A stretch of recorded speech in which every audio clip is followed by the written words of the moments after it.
है कि गौ ब्राह्मण अवध्य है, तो आज जो परिस्थिति है चारों तरफ ब्राह्मण का एक अपमान, एक भावना मतलब पैदा की जा रही है सरकारी स्तर पर भी और सामाजिक में भी, जो वैमनस्य से बढ़ाया जा रहा है। दूसरा है गौ हत्या भी निरंतर पहले से बढ़ी है। पहले है कि इलीगल होती थी और इलीगल और लीगल दोनों रूप से है।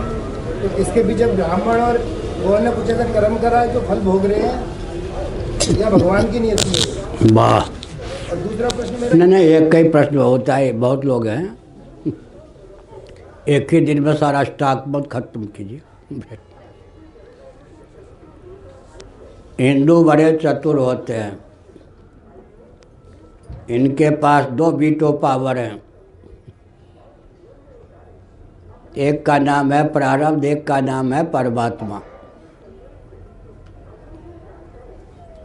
अपना जब काम साधना होता है तो बाबा हो या बाबू, न प्रारब्ध को फटकने देता है न परमात्मा को। ध्यान गया? अभी नहीं गया होगा। भोजन बनना होगा तो बन जाएगा, प्रारब्ध में लिखा होगा तो अन्न मिल जाएगा। प्रारब्ध में लिखा हुआ तो बेटी पढ़ जाएगी, प्रारब्ध में बेटे के लिखा होगा तो बेटा पढ़ जाएगा। प्रारब्ध पर छोड़ते हैं बेटे को, बेटी को, रसोई घर को।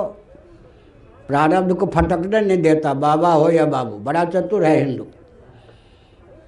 अब जब गाय कष्ट पाती है, काटी जाती है, तब कहते हैं पूर्व जन्म में इसने ऐसा काम किया होगा जिसको फल मिल रहा है। और हम होते ही कौन हैं? भगवान तो धर्म की रक्षा के लिए उत्पन्न होते हैं, प्रकट होते हैं। भगवान जब चाहेंगे तब गोहत्या रोकने के लिए अवतार ले लेंगे। समष्टि काम में न प्रारब्ध और परमात्मा को आगे कर देता है, और व्यक्तिगत स्वार्थ की सिद्धि में न प्रारब्ध को फटकने देता न परमात्मा को फटकने देता। ये हिंदुओं का स्वभाव है।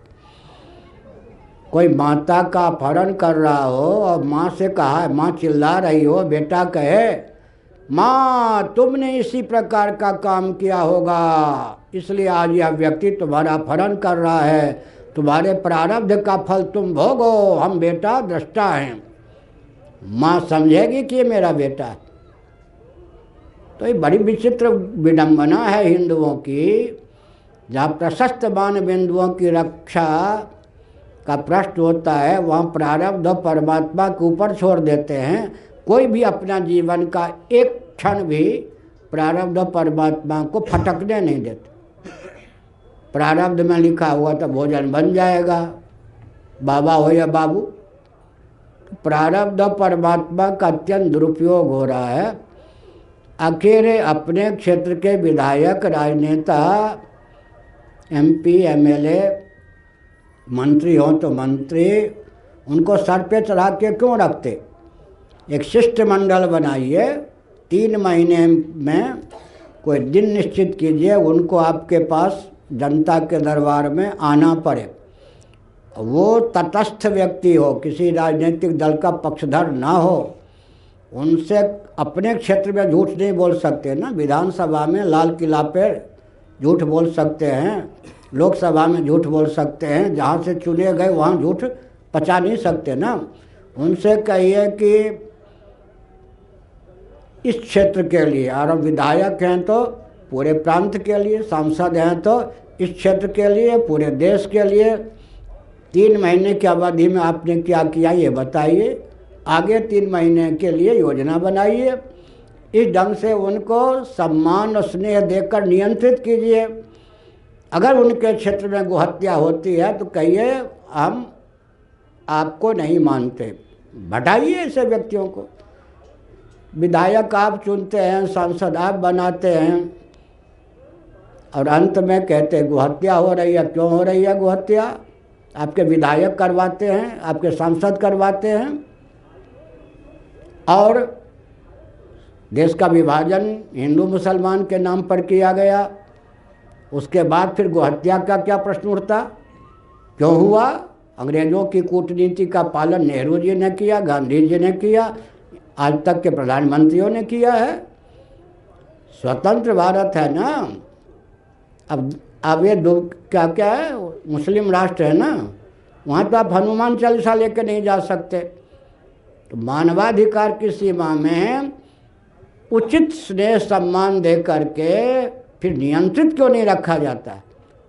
दुबई इत्यादि में जा सकते, आप हनुमान चालीसा लेके नहीं जा सकते, जा ही नहीं सकते। आप धार्मिक ग्रंथ लेके नहीं जा सकते।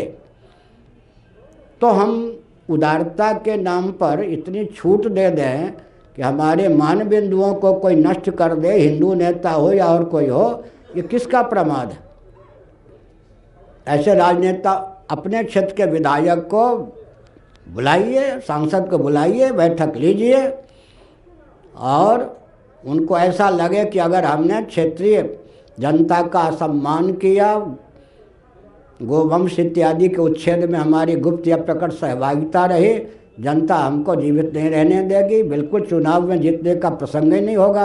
वो आपका जो हिंदू नेता, सुनो, मुल्ला की टोपी पहन के भी चुनाव जीतने के लिए तैयार होते हैं। हमारे प्रधानमंत्री 1 घंटा मस्जिद में बैठे थे या नहीं? मोदी जी 1 घंटा मस्जिद में बैठे थे और केजरीवाल मुल्ला की टोपी पहन के जीते थे। और मुसलमानों ने जो कागज़ पकड़ा दिया उसको पढ़ रहे थे।